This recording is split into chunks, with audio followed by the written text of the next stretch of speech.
जब हम मध्य प्रदेश आए हैं, 26 तारीख को संविधान दिवस मनाया जाता है और संविधान का नाम जो है डॉक्टर बाबा साहब भीमराव अंबेडकर के नाम से जुड़ा हुआ और ये उनकी जन्मभूमि है। देश को आज़ादी मिली और आज़ादी दिलाने वाले जो आज़ादी के दीवाने थे चंद्रशेखर आज़ाद, ये चंद्रशेखर आज़ाद की भूमि है। तो आज़ादी मिलने के बाद संविधान लागू हुआ, उस संयोग के साथ यह भारत जोड़ो यात्रा जुड़ी हुई है। मैं पहले दिन से कह रहा हूँ कि यात्रा जब हम लोग 7 सितंबर को कन्याकुमारी में शुरू किए थे तो ये यात्रा कांग्रेस के लिए उत्सव था। आज ये देश के लिए उत्सव बन चुका है। और जो लोग कह रहे थे कि यात्रा साउथ में तो मतलब उनका होम ग्राउंड है, नॉर्थ जो है आएंगे तो पता चलेगा, हम इसी साउथ और नॉर्थ के भेद को मिटा करके भारत को एक सूत्र में पिरो करके रखना चाहते हैं। और जो लोग ये सवाल पूछते थे ना, उन्होंने हमला करके जो है खुद ही जवाब दे दिया कि हम क्या जोड़ना चाहते हैं। हम उत्तर को दक्षिण से, पूरब को पश्चिम से, आसमान को जमीन से, आत्मा को आत्मा से, शरीर को आत्मा से, धर्म को धर्म से, ग्रंथ को ग्रंथ से, संस्कृति से संस्कृति को, मान्यता से मान्यता को, हम इस देश के तमाम लोगों की भावनाओं को जोड़ना चाहते हैं। जो हमारी जमीन है तो हमारा जमीर भी जुड़ा रहे। और वही यात्रा का जो संकल्प था, उस संकल्प पे हम लगातार आगे बढ़ रहे हैं। अपनी नहीं सुना रहे हैं, लोगों को सुन रहे हैं। और हमको पता है कि देश का मुद्दा क्या है। देश का मुद्दा है बेकारी, देश का मुद्दा है महंगाई, देश का मुद्दा है गिरती हुई अर्थव्यवस्था, देश का मुद्दा है महिला सुरक्षा, देश का मुद्दा है किसानों की आत्महत्या, देश का मुद्दा है कॉन्ट्रैक्ट पे लोगों को नौकरियां मिलती थी उन नौकरियों का भी छीन जाना, देश का मुद्दा है ओल्ड पेंशन स्कीम को लागू करना, देश का मुद्दा है इस देश की जो सार्वजनिक संपत्तियां हैं उनको बचाना, पब्लिक सेक्टर को बचाना। देश का मुद्दा है small scale medium scale industry जो तबाह हुआ है जीएसटी और नोटबंदी के चलते, ऐसे बेकार कानूनों को वापस लेना, ये देश का मुद्दा है। अच्छा, आप तो देश के मुद्दे गिना रहे हैं। वहाँ पे पहले टी शर्ट पे से शुरुआत हुई थी हमला बोलने की राहुल गांधी पे, अब बात दाढ़ी पे आ गई है।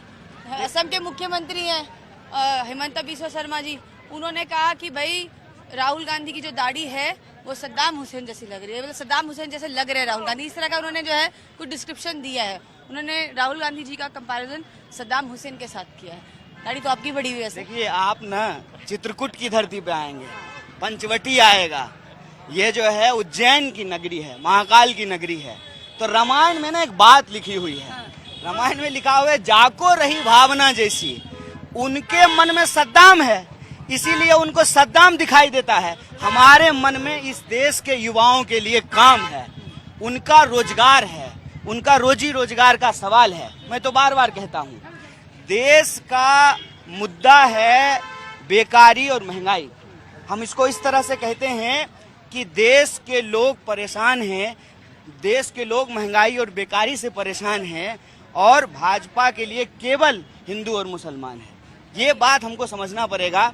तो उनको जो देखना है देखने दीजिए। राहुल गांधी में बच्चों को अपना भविष्य नजर आ रहा है, महिलाओं को अपनी सुरक्षा नजर आ रही है, किसानों को एक उम्मीद नजर आ रहा है, नौजवानों को लगता है कि उनके लिए कोई खड़ा होकर के रोड पे लड़ रहा है। वो लड़ पहले भी रहे थे, लेकिन उनके व्हाट्सएप पे मैसेज नहीं आ रहा था लड़ने का।